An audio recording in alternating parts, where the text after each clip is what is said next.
5 milligram curl. There is a place for prescription drugs. There absolutely is a place for prescription drugs in healthcare. They have increased life expectancy, they have increased the quality of life, and they have helped us manage disease. Diseases like diabetes and hypertension and asthma and pain. Think about it.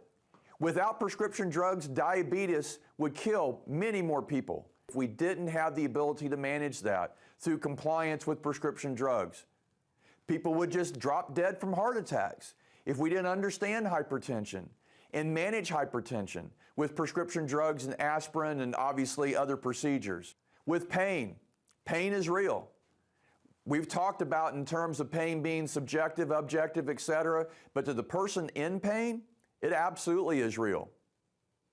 So you got different ways of managing that. But using a pill might not be the right thing. Some of you may be aware of the 16-ounce curl, maybe especially on weekends, like this. Some of y'all may do the 25-pound curl at a gym. That's a great thing.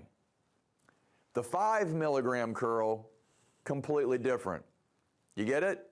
16-ounce curl, 25-pound curl, 5 milligram curl. It doesn't take a lot of discipline. It doesn't take a lot of effort in order to take that pill. Because by taking that pill, maybe you're not doing the hard stuff. Maybe you're taking the easy way. And I'm not saying nobody ever take any pills. Don't watch this video and think that Mark is saying pills are bad, don't ever take any pills. Pills, prescription pills, are appropriate for a lot of different reasons for a lot of different people. But sometimes people rely on the pill. It's almost like outsourcing your health care. It's almost like counting on somebody or something else to take care of your problems. So what about doing the hard stuff? Are you eating the right foods to manage your diabetes? Certainly, you could take your drugs and you could take your insulin and manage your diabetes, but how about not drinking all those fully leaded sodas? How about eating more vegetables and fruit? How about exercising? Have you lost weight to help manage your hypertension? Yeah, I understand there are biological issues that need to be fixed. There are certainly hereditary things that happen, and oftentimes you need blood thinners and a variety of different things to manage the hypertension. But if you're morbidly obese, you're really not doing yourself any favors. One of the things I decided to do in 2014 is to practice what I preach, and I decided to lose 30 pounds. During that same time frame, one way to manage that was to address how I approached life from an activity standpoint. So I live in Atlanta. If you've ever been to the Atlanta airport, you know we got concourse T, A, B, C, D, E, F, G, H, I, J, it just goes on forever.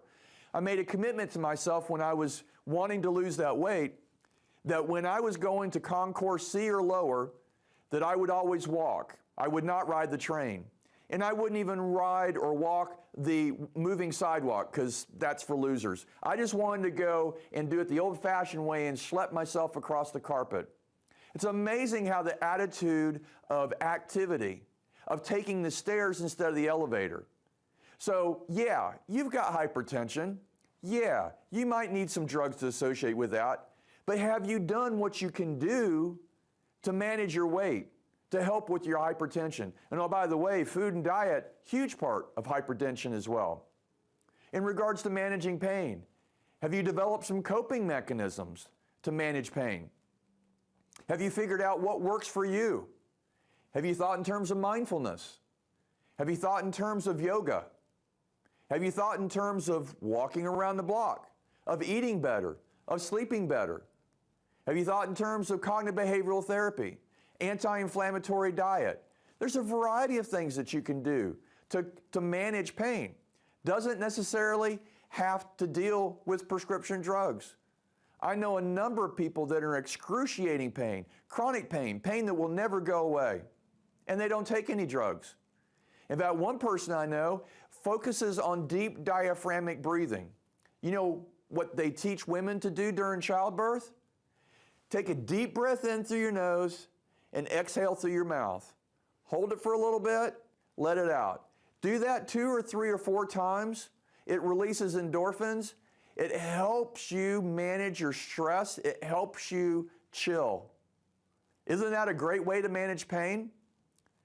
Why don't we teach deep diaphragmatic breathing to people who are in chronic pain?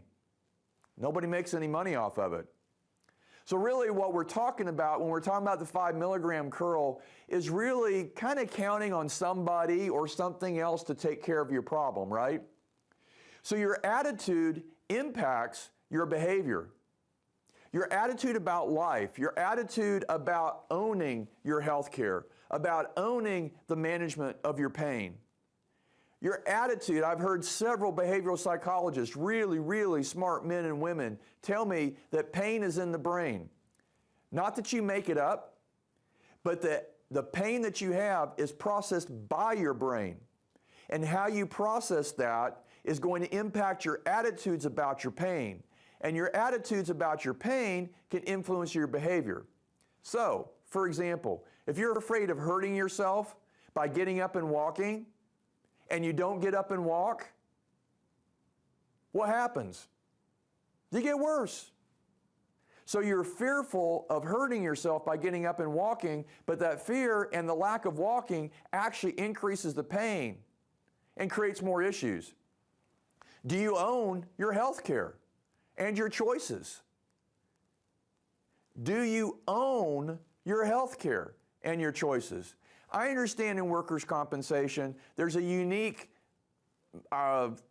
thing that's going on. Secondary gain, a lot of people talk about it in different terms, but when you think about it, when you don't have any responsibility for your health care, it's done by someone else, it's reimbursed by someone else, there's no out-of-pocket.